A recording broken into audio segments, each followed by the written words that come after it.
Halo Sobat PK, saat ini saya sedang berada di rumah Jusuf Kalla, Wakil Presiden Indonesia ke-10 dan 12, di mana tadi baru saja Jusuf Kalla selesai menggelar acara jumpa pers menanggapi dirinya yang dilaporkan ke Polda Metro Jaya oleh suatu organisasi atas kasus dugaan penistaan agama saat Jusuf Kalla sedang berpidato atau menyampaikan materi ceramahnya di masjid di kampus UGM Yogyakarta pada 5 Maret 2026 lalu. Dan Jusuf Kalla menegaskan kalau pernyataannya sama sekali tidak mengarah untuk melakukan atau penghinaan kepada penistaan agama atau menghina umat Kristiani atau umat Islam. Saat itu ia berceramah di dalam masjid dan ia hanya membahas soal syahid yang memang sesuai dalam ajaran Islam, di mana bahwa ketika ia berada di masjid bahwa ia akan membahas syahid, dan tentu ketika ia berada di gereja tentu pembahasannya pun akan berbeda. Dan menurut dari Jusuf Kalla sendiri, kalau kasus yang sedang diangkat yang menjadi permasalahan dalam dugaan penistaan agamanya ini adalah kasus Poso dan juga kasus Maluku, di mana pada saat itu Jusuf Kalla sendirilah yang turun ke lapangan untuk mendamaikan masyarakat ya dalam adanya perang agama. Ia bahkan bertemu dengan masyarakat yang kelompok masyarakat Islam dan juga kelompok masyarakat Kristen hingga akhirnya perdamaian terjadi dan peperangan atau perpecahan kelompok karena masalah agama bisa diselesaikan dengan baik. Berikut keterangan dari Jusuf Kalla. Selamat sore, salam sejahtera untuk kita semua.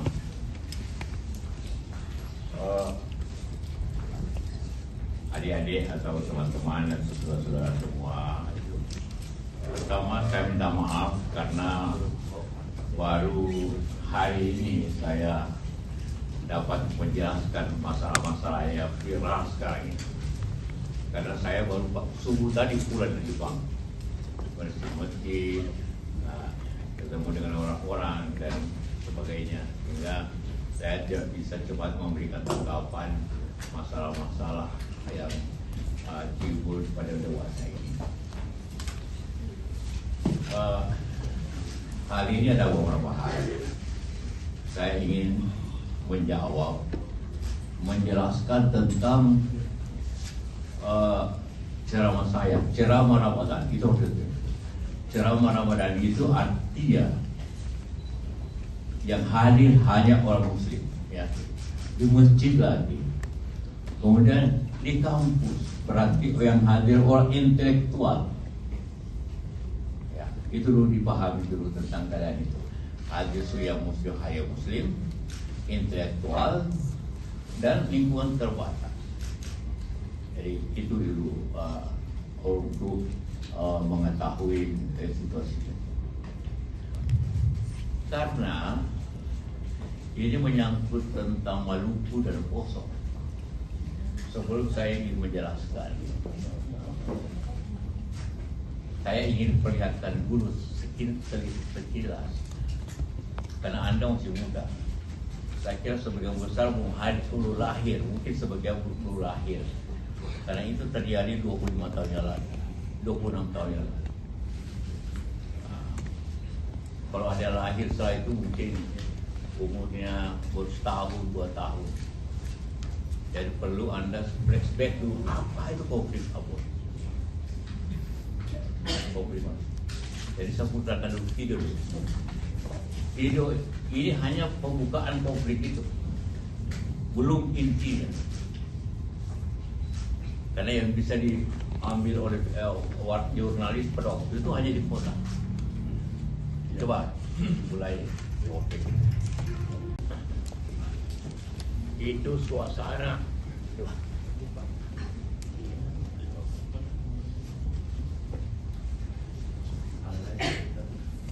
Itulah suasana yang bisa wartawan bisa sih. Halo.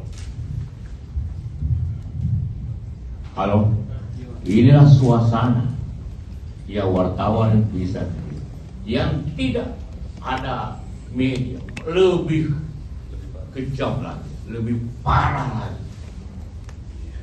Orang-orang yang memfitnah saya pernah nggak ada di situ? Saya ada di situ, Hamid ada di situ,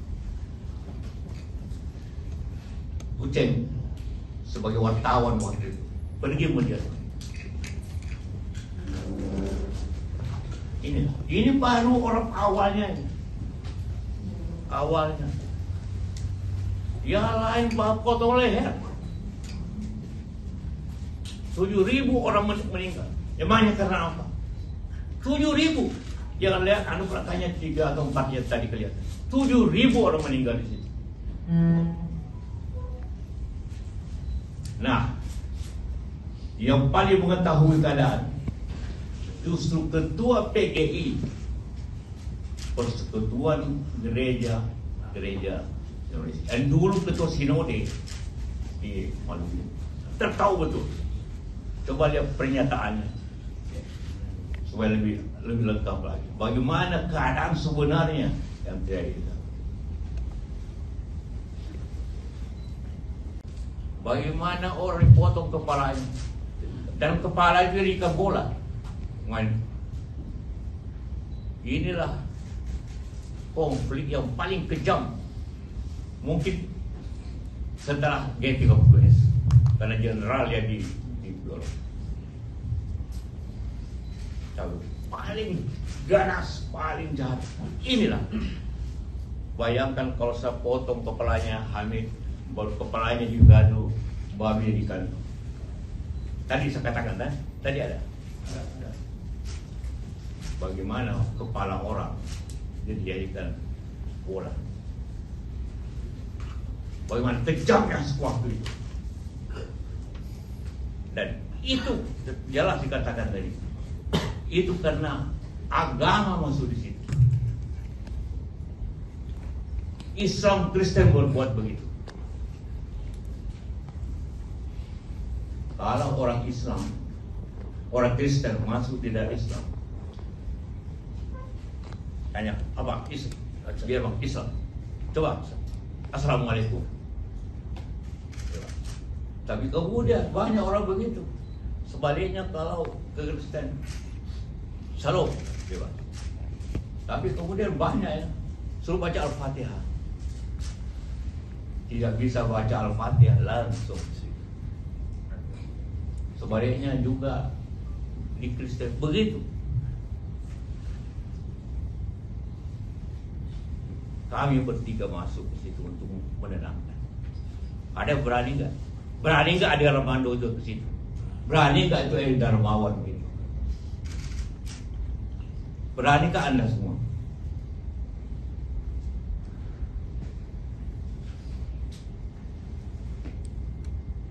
Nah, itulah sebentar ini. Nanti berikutnya.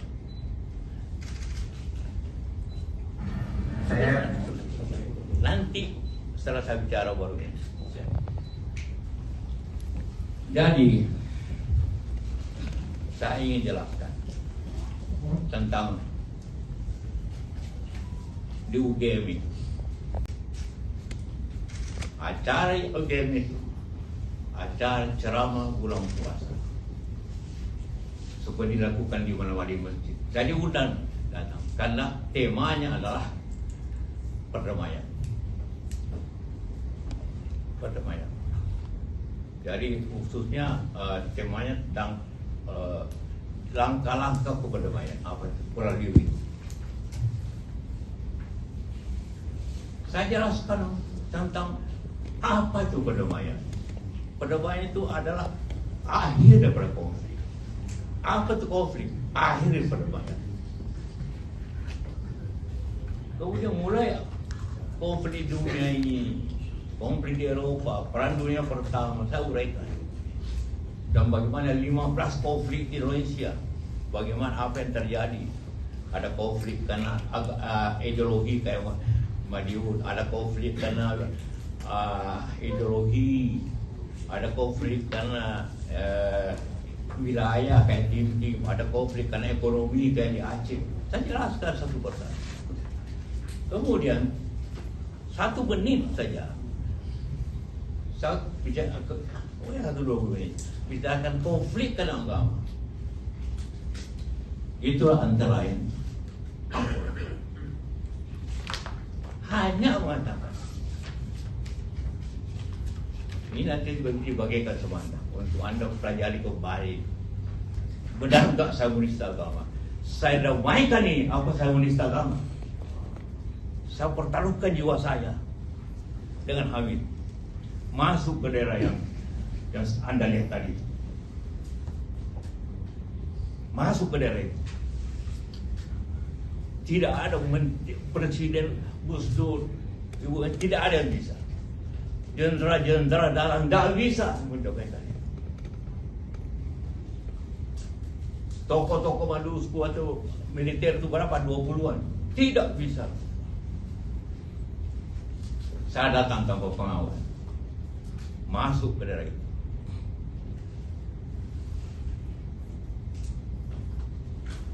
Dan saya tahu kenapa dia berbuat begitu. Karena dia pikir ini perang agama. Siapa yang meninggal akan syahid untuk Islam. Kristen namanya martir. Tapi sebenarnya saya berada di masjid dan tidak mengerti martir.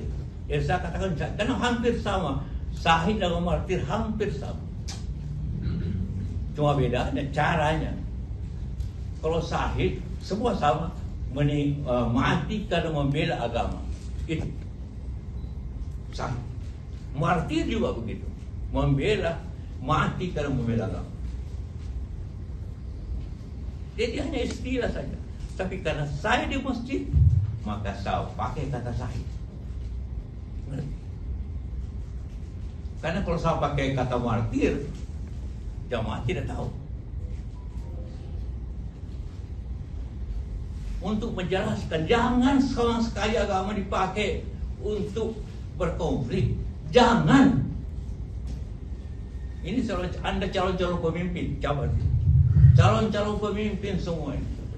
Kau mesti adil dan tidak boleh memakai agama unsur-unsur politik.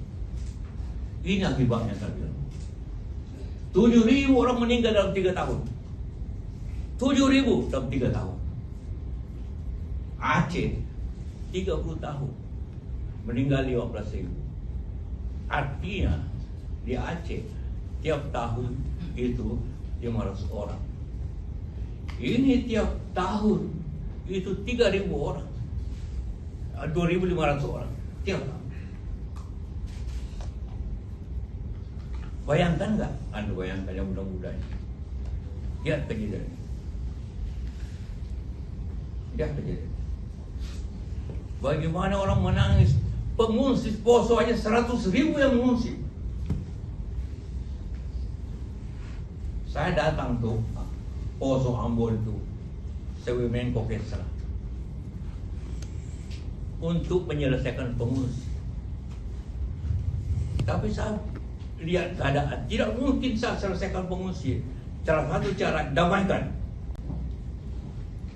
Karena itulah saya ambil alih. Saya bilang sama Pak Menko Polhukam, saya ambil alih ini kasus ini. Saya korbankan jiwa saya. Bagaimana kalau saya diparangin? Bagaimana kalau saya biar insya Allah kita berdoa. Amin. Tenang Amin. Tenang Amin. Saya bertiga Dr. Farid. Itu bertiga orang. Tenang Amin. Insya Allah kita berdoa dulu. Jadi begitu kita keluar kita salah dulu. Mudah-mudahan tidak apa-apa. Mana nanti pengacara itu? Kau ini orang Ambon nih. Dia tahu bagaimana keadaan. Dia mahasiswa di situ. Patimura dibakar. Hanya saya ambil aja. Siapa yang mau pindah sekolah ke Makassar, Manado, saya pindahin. Saya pikir masa depannya anak ini. Baru dia ikut pemberontakan. Yang muda-muda saya keluar yang mau sekolah. Tanya sama dia. Dari Patimura pindahkan ke Unas. Siapa pindah ke Unas? Saya bicara rektor yang kasih pindah. Saya bicara rektor di Manado. Siapa anak-anak yang mau sekolah pindahkan ke Manado. Hancur Ambon waktu itu. Sekolah-sekolah habis, masjid dibakar, gereja dibakar, rumah dibakar. Anda bertetangga, saya Islam, dia Kristen. Saya berkelahi, rumah dibakar masing-masing. Dia bakar rumah saya bakar rumah dia. Para bertetangga. Itulah yang terjadi, teman. Ya, kau tak saksinya kan? Ini berdua nih. Siapa orang Ambon ini? Wartawan. Itu yang terjadi. Saya hanya bicara dua kalimat. Kenapa agama? Saya bacakan ulang supaya tahu. Kenapa agama menjadi alasan konflik kayak di Poso dan Ambon? Dengar ya. Jadi ini kalau buku ini ayat tentang Ambon. Kan yang lain ada tentang DI, ada tentang Aceh, tentang Permesta. Ini kemudian saya tidak bahas tentang khusus Poso, tidak. Hanya satu ayat yang berbunyi. Kenapa agama gampang menjadikan alasan konflik? Karena dua-duanya Islam dan Kristen, artinya orang Islam orang Kristen di tempat itu, bukan Islam keseluruhan. Islam Kristen di tempat itu, di Ambon itu, di Poso itu berpendapat mati tidak menewaskan orang mati atau mematikan itu syahid. Itu saja persoalkan. Pada ini tentang Maluku. Saya tidak bicara tentang dogma agama. Saya tidak bicara tentang ideologi agama, tidak. Tentang kenapa mereka saling membunuh. Kenapa mereka saling membunuh? Ada nggak di Islam? Dan tidak ada. Jadi mereka semua melanggar ajaran agama. Saya tidak mengajarkan muji apa-apa, tidak. Tentang kayak Ambon dan Poso. Anda kan para jurnalis tahu kata-kata gitu kan? Konteksnya apa?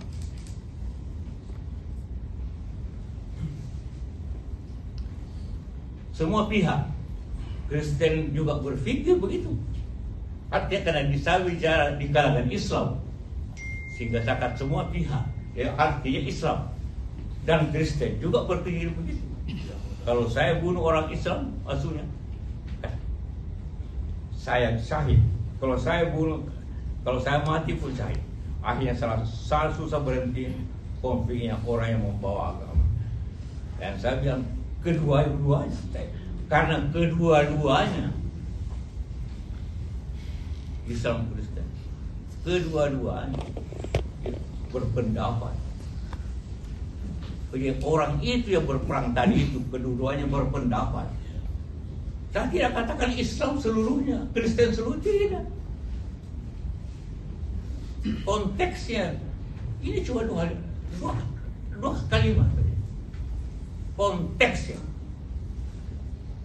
Setelah itu saya bicara tentang internasional, cuma dua kalimat.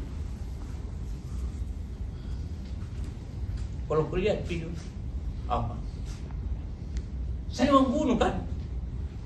Ada ajaran agama kan yang mengatakan ini? Saya bilang tidak ada ajaran agama.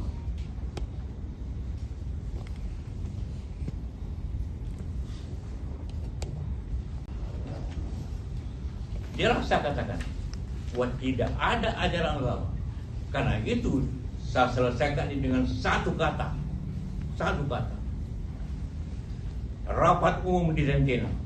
Rapat umum saya undang, kumpulkan di lapangan orang-orang yang berkelahi ini.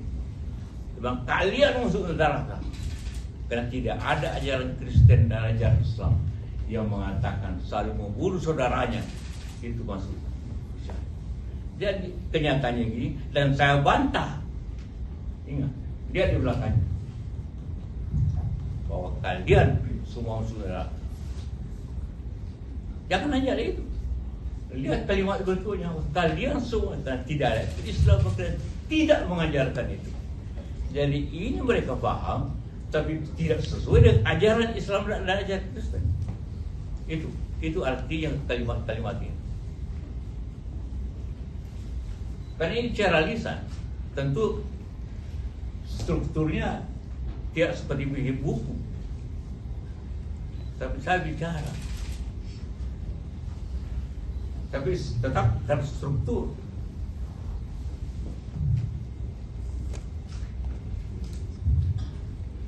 Itu tentang.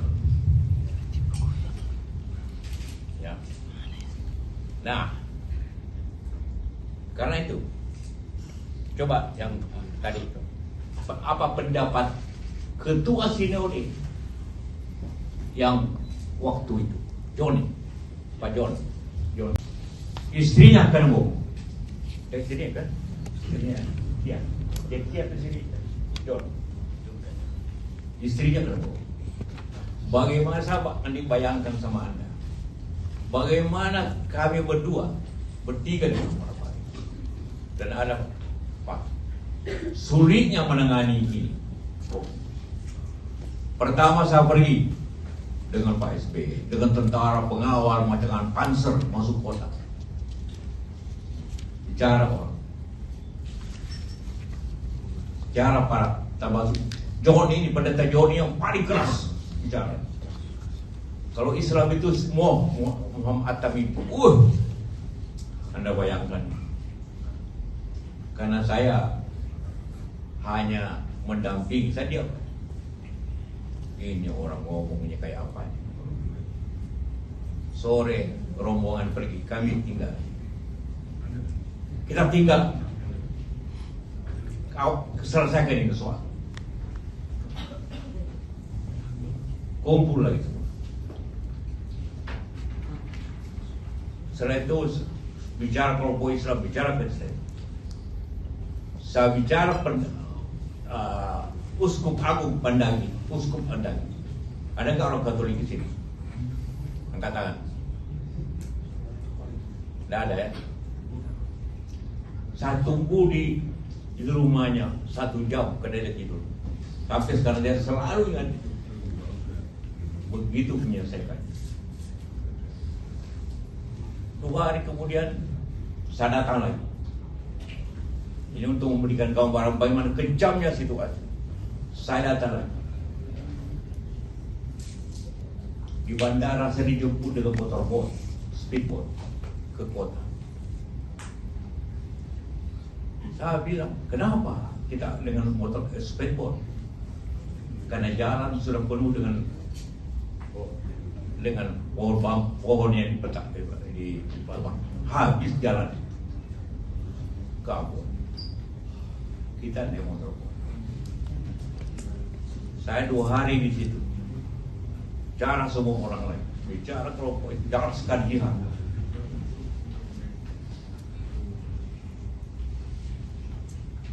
Pulang dengan motor-motor. 2 hari saya datang lagi untuk meyakinkan mereka. Saya dijemput dengan helikopter. Salah mana motorboatnya? Motorboatnya dibakar. Bayangkan. Karena dia tahu saya mau mainkan, dibakar di motorboat. Motorboat Pemda itu. Saya dijemput dengan helikopter. Kita suasana, Anda belum lahir. Suasana ini paling kejam dan antara semua konflik Indonesia setelah G30S. Bagaimana kita lakukan?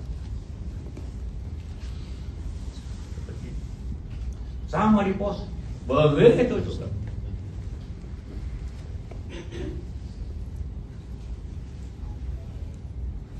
Akhirnya saya yang dapat dengan cara bahwa mereka musuh neraka. Dan mereka terkejut. Dia baru sadar semua bahwa ini tindakan. Jadi ini bukan yang terjadi itu hanya mengatasnamakan agama.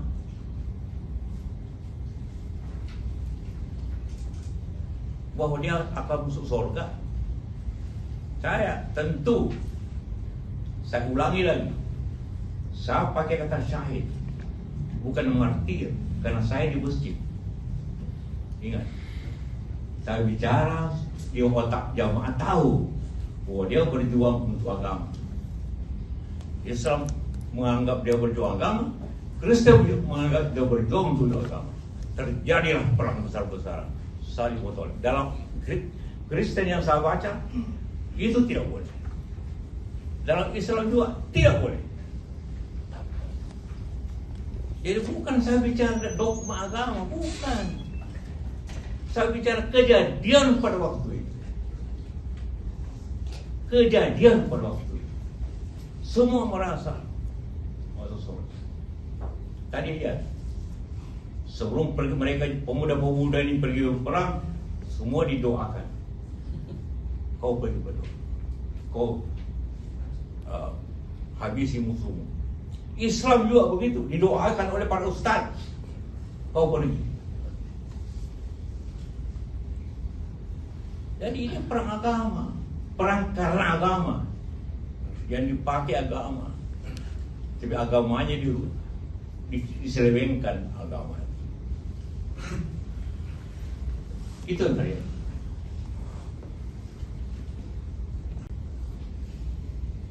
Inilah konflik yang terganas setelah G30S. Coba cari konflik lain. Tidak ada orang potong kepala baru dijadikan tempat sepak bola. Tidak ada. Kejam nyawa. Ada yang cerita di video. Bakar rumah temannya dia bakar karena beda agama.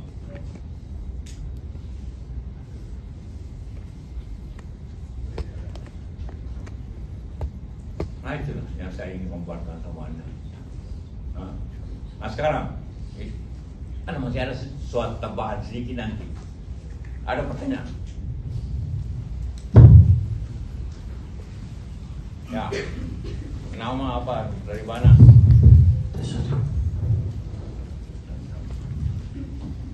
Nama Arif Pak dari cekndc.com. Apa? Arif. Arif dari cekndc.com Pak. Dicek.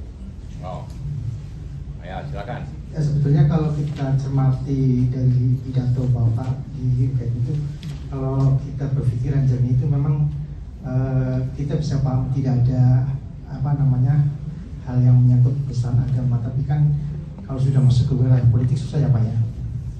Nah pertanyaan kemudian ini Pak, apakah Bapak akan mengambil langkah hukum terhadap Ade Armando atau pelapor Bapak yang lain untuk membuktikan bahwa Bapak memang tidak ada niat untuk melestarikan agama?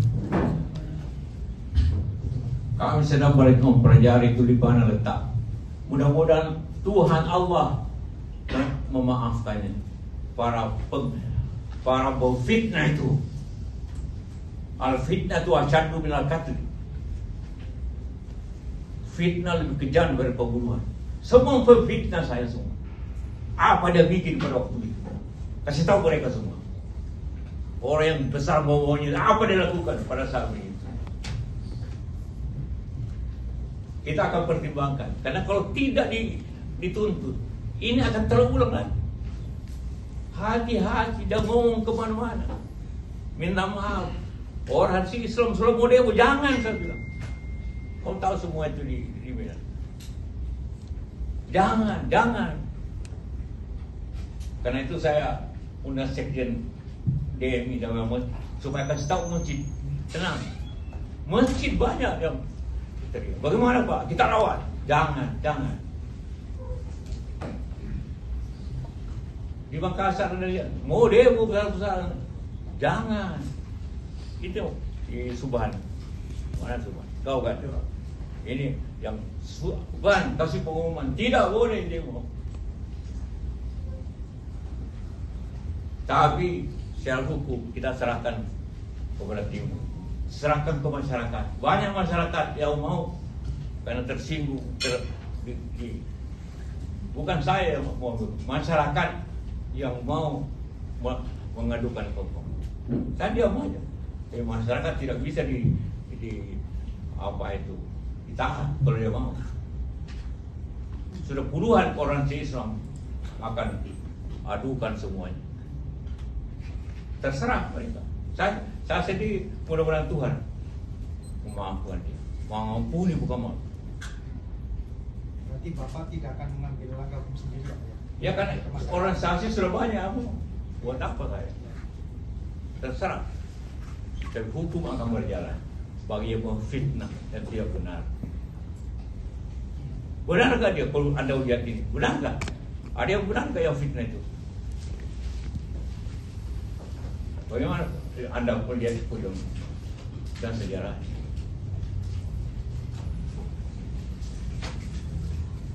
Ada lagi? Silakan. Izin saya tidak berdiri takut menutupi kamera teman-teman yang lain di belakang. Pak JK, berarti penegasan Pak kemarin kan juga sempat ada laporan ke polisi ya terkait dengan pernyataan Pak JK di UGM tersebut. Nah ini artinya Pak JK melihat apakah ada upaya politisasi atau seperti apa gitu. Terima kasih. Apakah ada upaya politisasi?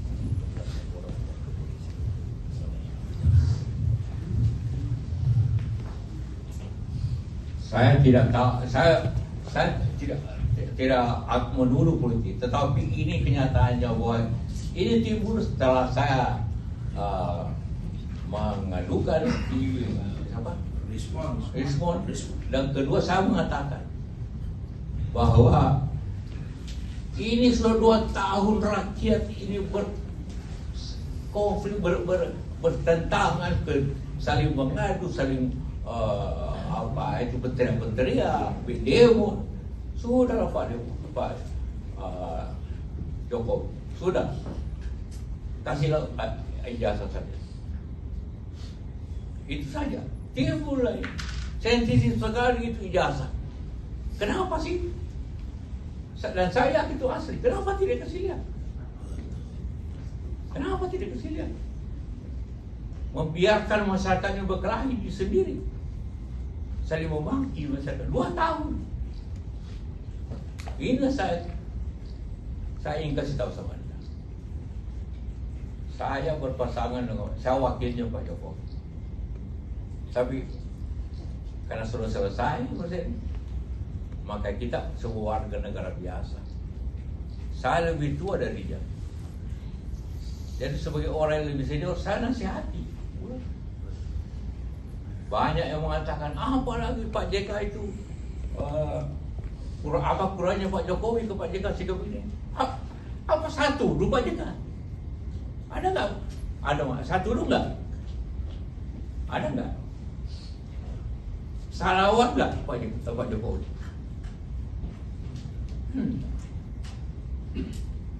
Si Rismon mau ketemu saya dengan 7 orang. Saya tidak terima. Mana jadi?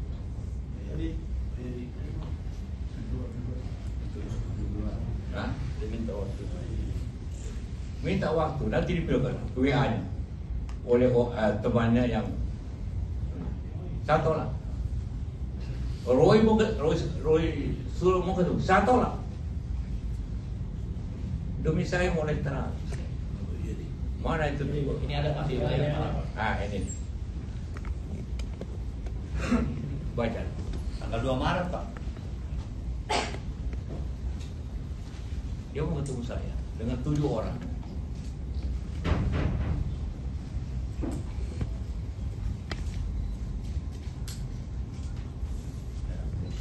Berikan buku, dia kasih bawa buku saya. Mau ditemani oleh beberapa orang.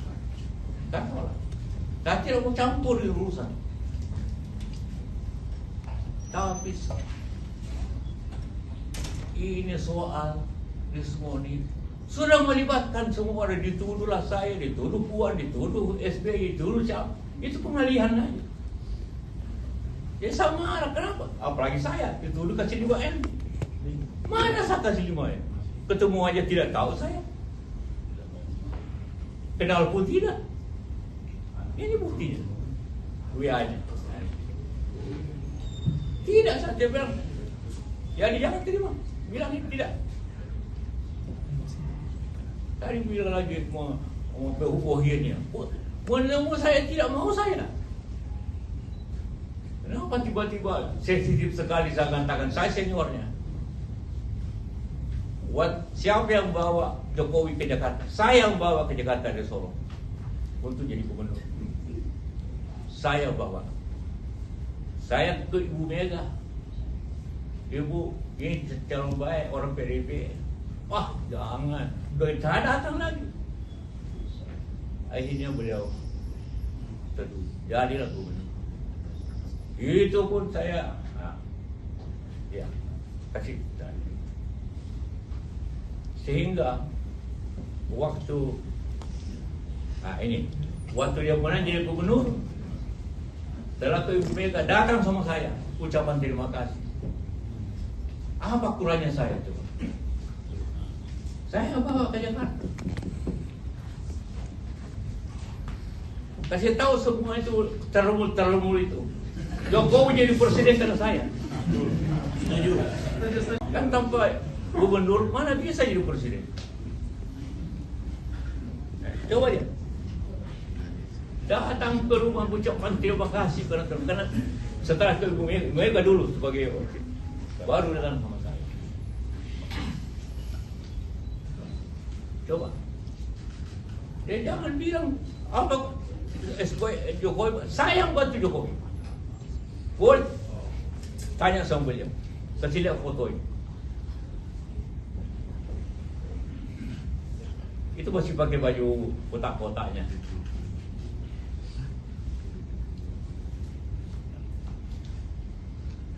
Ngerti? Jangan macam-macam itu. Hoax itu bahwa saya yang bantu, saya yang bawa. Memang, ini 2 tahun dia gubernur. Oke, silakan. Saya tidak campur. Saya tidak pernah datang buat gubernur. Tiba-tiba jadi presiden. Saya bilang lah, belum cukup pengalaman, jangan nanti rusak negeri ini.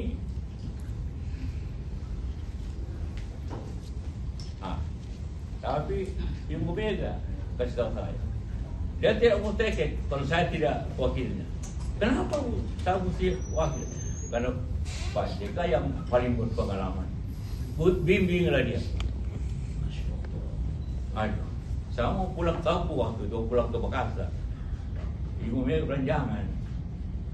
Pak Yusuf nanti. Saya tidak mau tiket kalau bukan Pak Yusuf. Ya bukan saya minta. Bukan.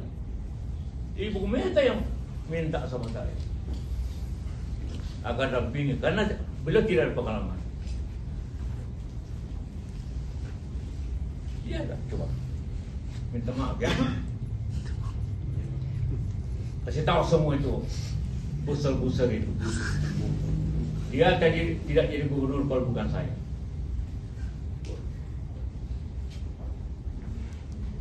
Ngerti?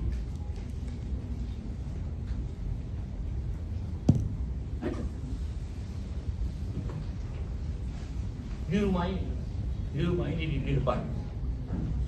Begitu pulang diumumkan menang, datang langsung ke Mega, langsung ke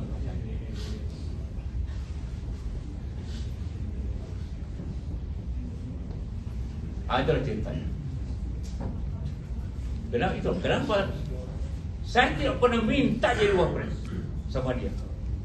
Hanya Ibu Mega bukan memaksa, mendorong, jangan Pak Yusuf, saya tidak mau tega kalau bukan Pak Yusuf jadi wakil. Bahaya ini. Coba cek saya Ibu Mega. Saya tidak pernah bicara Jokowi untuk minta wapres. Tidak pernah.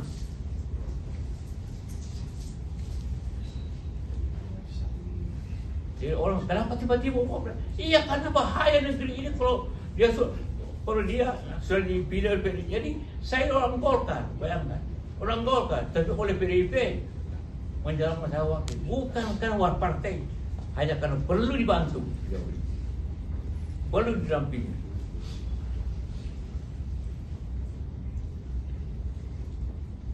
Kalau tidak rusak negeri ini. Itu pendapat Ibu Mega. Dia bayangkan Ibu Mega itu. Dia mencalonkan, dia mengatur. Tapi dia hanya hati. Bu Mega luar biasa. Orang paling demokratis. Mengatur ya. Sama pulang ke Makassar, jangan dulu pulang. Oh itu. Bantu ini. Aduh, bagaimana kita mengurus perusahaan? Jadi dia ada akhirnya oke lah. Jadi waktu pertama saya tidak pernah ketemu, walaupun saya bawa ke Jakarta. Saya membawa ke Jakarta. Tanya semua orang, tanya Amin. Ini dekat di Solo. Nah, saya datang sama dia. Pak Jokowi, ini Ibu Mega minta saya dampingi Bapak. Dia tidak bisa ngomong kenapa Ibu Mega tidak mau tanda tangan kalau bukan saya. Saya juga terkejut kenapa begini. Tapi ya saya demi negara saya kerjakan.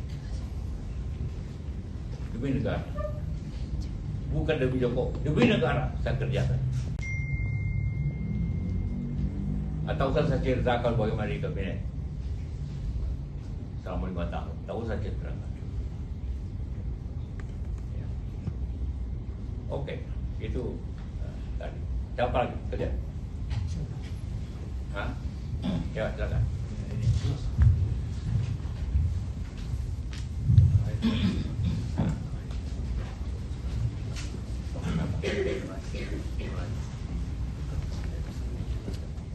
Ya, selamat sore Pak JK, saya Mario dari Tribun News. Mungkin mau menambahkan aja pertanyaan sebelum-sebelumnya. Ini kan ada dugaan bahwa isu ini tiba-tiba mencuat karena Pak JK turut menyinggung soal ijazah Pak Jokowi yang berlarut-larut. Apakah Pak JK meyakini ini atau ada tanggapan lainnya? Terima kasih.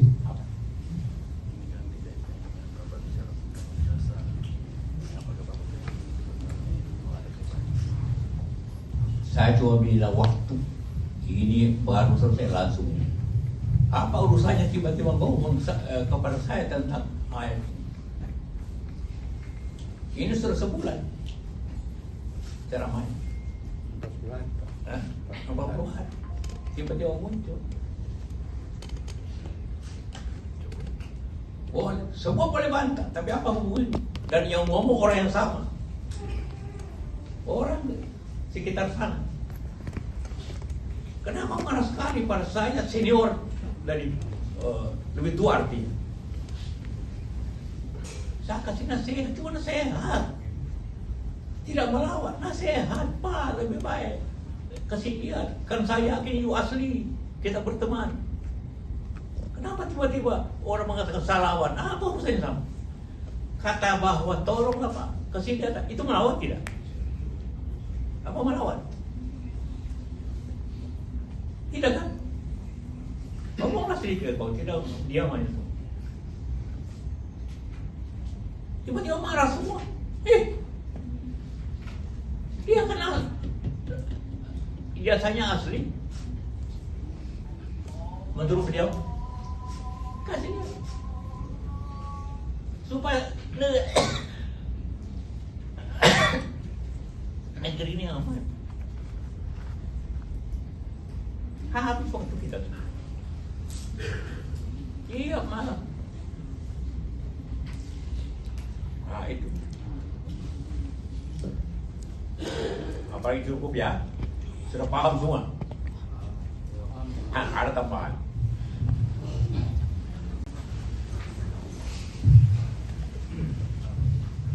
Makin saya makin difitnah lagi. Tulis yang benar ya. Lihat video tadi. Tadi katakan lagi kredit 3 T. Alhamdulillah. Orang yang dikasih itu artinya orang dipercaya. Kalau Anda tidak dipercaya oleh bank, Anda tidak bisa dapat kredit. Anda tidak bisa dapat. Luar biasa. Perusahaan saya itu tapi untuk kredit ada 3 pertanyaan yang mesti dijawab. Pernah nggak perusahaan itu gagal bayar kredit? Perusahaan saya 75 tahun. Tidak satu pun Haji Kala itu pernah kredit macet. 75 tahun. Satu kali pun tidak. Ada masalah sedikit pernah dengan Bukopin. Tapi itu karena direksi dan pemimpin main dengan merubah perjanjian. Kredit mobil. Tapi Haji Kala Geban tidak pernah gagal. 30 tahun, 75 tahun. Kasih tahu Pak, coba tanya. Kedua, ceritanya 30 T itu untuk apa? Itu untuk pembangunan listrik sebagian besar ya, tidak semua. Sebagian besar untuk pembangunan listrik tenaga air PLTA di Sulawesi, di tengah Sulawesi Selatan dan di Sumatera. Karena itu program luar biasa pemerintah, harus green energy, harus EBT. Satu-satunya cuma kamilah perusahaan yang betul-betul melaksanakan program pemerintah itu dengan hampir 1.500 mega. Coba tanya yang ada 25 mega sudah hebat, ada 10, 1.500 mega kita bangun. Tahu berapa ongkos satu? $2 juta 1 mega. Artinya semua proyek itu 330 juta miliar, 3 miliar dolar. Berapa rupiahnya? 70 triliun. Berapa kredit? 30.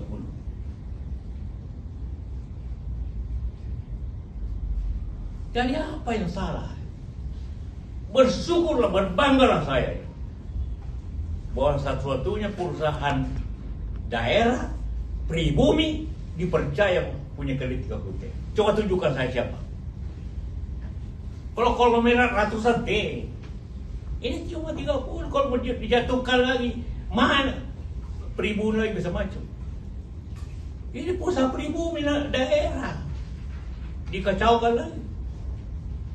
Kalau kita berhenti, oke, listrik kita ambil uangnya, kredit kita matikan. Gelaplah itu Sulawesi, gelap Sumatera.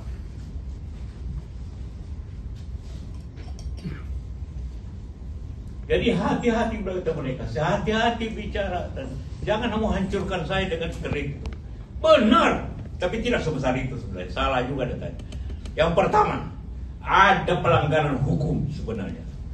Itu rahasia perbankan, umumkan ke publik. Ada orang, kita cari nanti orangnya. Siapa yang melanggar hukum ini?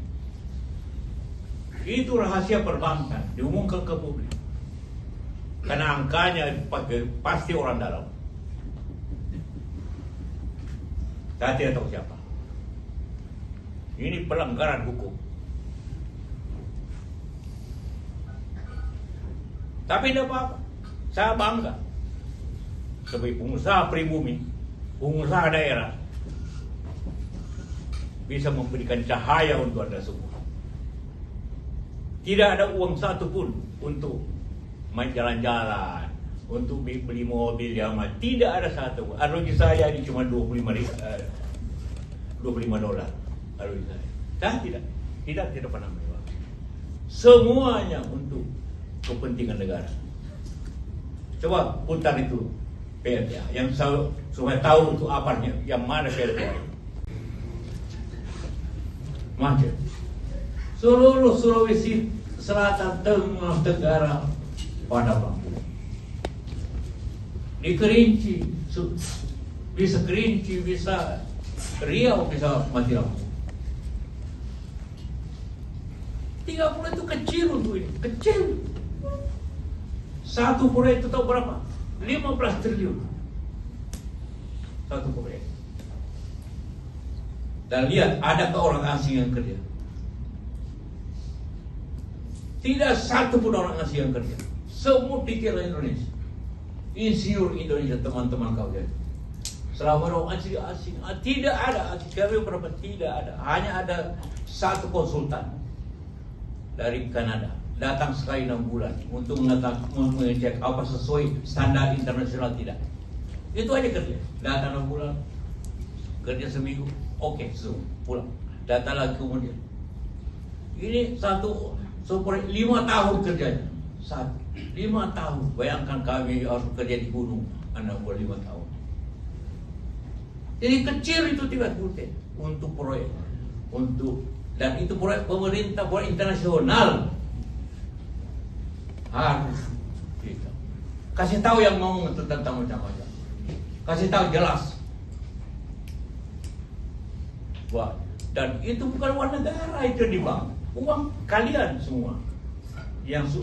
Tapi jangan lupa 30 itu berarti tiap tahun haji kalau bayar semua negara bank 3T, bayar 3T bunganya dan kembali kemudian. Coba tanya di bank itu, ada 1 hari nggak telat bayarnya? 1 hari ya, jangan 1 bulan. 1 hari ada telat nggak? Bayar. Ya, jangan macam-macam orang pengkhianat dalam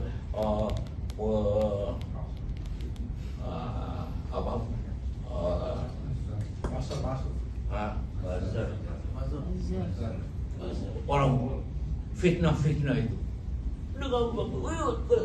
Iya, kurang itu malah. Usia lebih banyak. Kurang 30. Gampang percaya.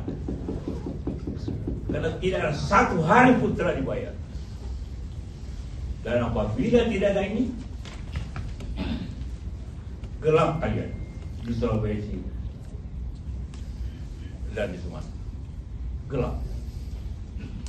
Dan ini proyek internasional minta itu yang green, hijau.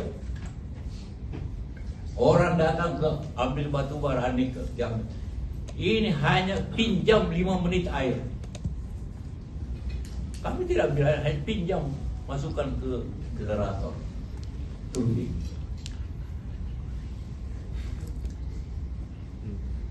Itulah esensinya.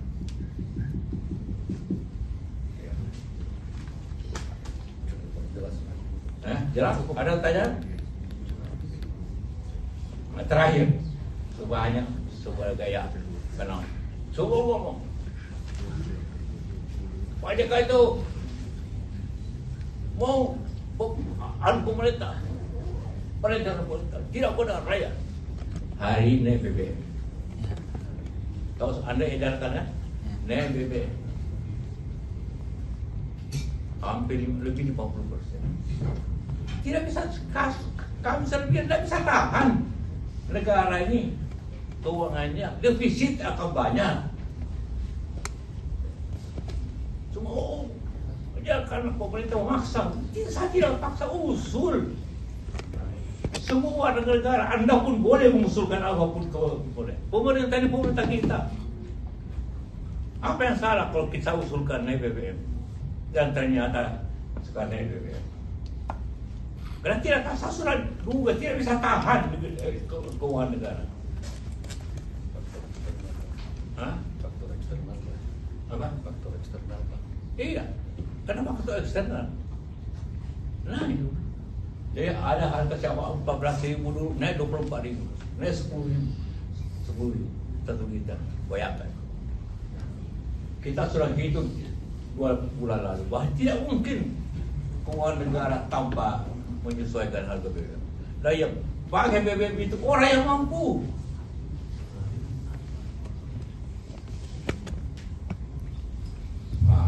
Ada lagi isu. Pak JK bilang Agustus kolaps negara. Kios.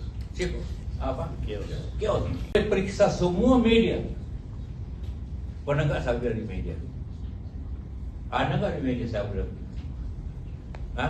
Anda ini puluhan media. Coba cari di media. Pernah nggak saya bilang begitu? Yang bilang begitu, saya hidup. Setelah hadir sedikit diskusi, orang ngomong bahaya ini. Cuma bahaya, buktinya.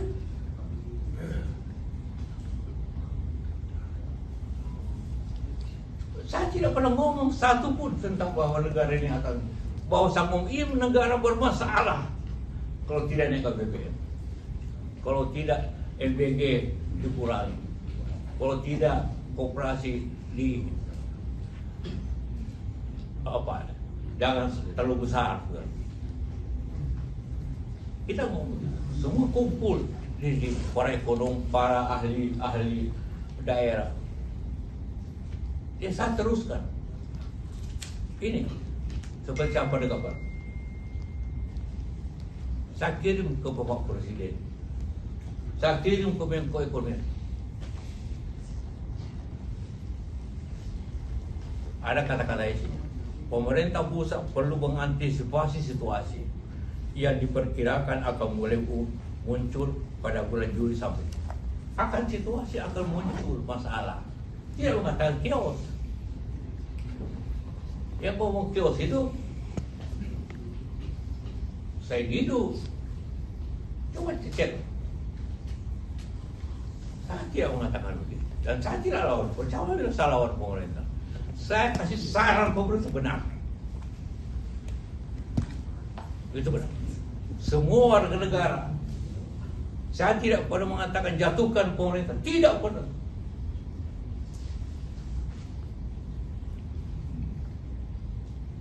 Bahwa 5 halaman, 6 halaman kita berikan pandangan. Sebagai warga negara itu kewajiban. Apalagi saya 20 tahun di pemerintahan. Tahu apabila ada masalah akan jadi begini. Buat apa saya di sini masih hidup kalau pemerintah tidak kasih saran sesuai pengalaman. Itu saja. Saya kira ini sudah cukup. Pertamanya, saya bicara di Gajah Mada 45 menit. Yang kelima dipotong itu hanya 45 detik. Saya mau 45 menit di ceramah Ramadan. Ramadan ya, ingat, Ramadan. Ini suasana keislaman. Jadi saya bilang nama syahid, saya tidak bilang martir. Karena tidak jauh bedanya, masing-masing bicara tentang mati. Mati karena agama. Bahwa berbeda pandangannya ya. Saya tidak mengajarkan Anda tentang agama. Hanya kenyataan seperti yang Anda. Kenyataan Anda. Kenapa mereka mau mati? Karena merasa masuk surga. Kenapa? Mereka senang mati. Jadi itu. Apa tadi? Kadang cari yang memotong sampai enggak banyak terserah pemuda-pemuda terserah. Banyak sekali yang mau masuk Jokowi terserah. Ya. Kita cuma mendoakan mudah-mudahan diampuni. Tapi kalau ya lain, itu bukan saya. Tanya sekjen KMI. Berapa usulan minta macam-macam. Saya undang datang. Saya ngerti sehingga kalau ada pertanyaan dari daerah, begini jawabannya. Ada juga pemuda-pemuda Katolik ada. Hah? Iyalah. Ngerti kan? Saya tidak bicara tentang agama. Tidak tentang saya bicara tentang kenapa orang itu sering membunuh. Ada pemuda campaign Pak JK. Yalah ya. Kenapa orang sering membunuh? Saya kira cukup ya. Sudah 3:04. Mudah-mudahan Anda memahami dan kasih faham orang yang memfitnah itu. Kasih faham. Melakukan komunikasi mungkin Pak dengan pelapor untuk menjelaskan perkaranya bahwa isi drama yang di UGM itu seperti yang Bapak jelaskan tadi. Mungkin apakah ada rencana untuk berkomunikasi Pak? Terima kasih.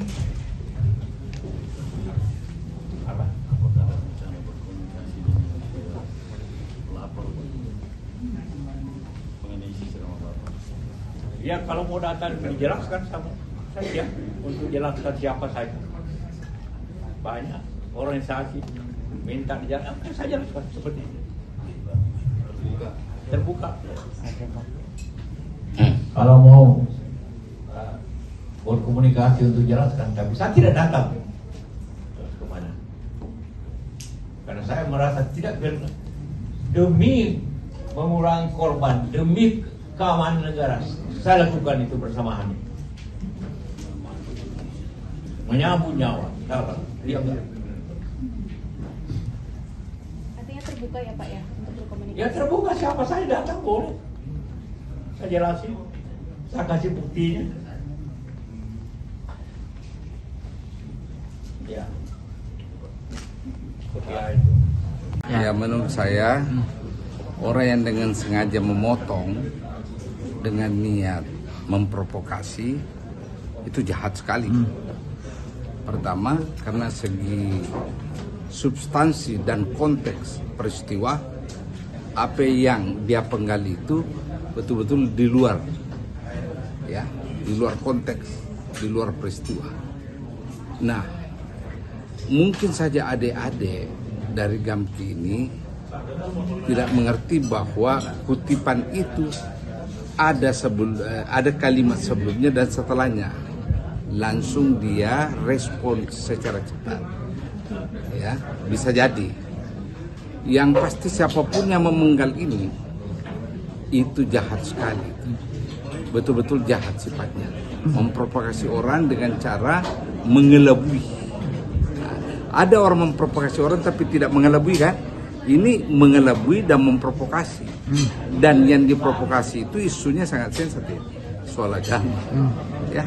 Padahal Pak JK sendiri yang mendamaikan ya Pak dalam kasus itu ya Pak? Saya kan ikut terus. Anda kan sendiri lihat tadi bagaimana beliau selalu merujuk ke saya kan? Karena saya ikut terus. Ya, mendampingi Pak JK gitu. Ya, itu draft perdamaian itu saya yang buat. Ya, yang menegosiasikannya saya. Beliau kasih pengarahan. Anda kan lihat tadi omongannya tak? Jadi sama sekali itu betul-betul fitnah luar biasa.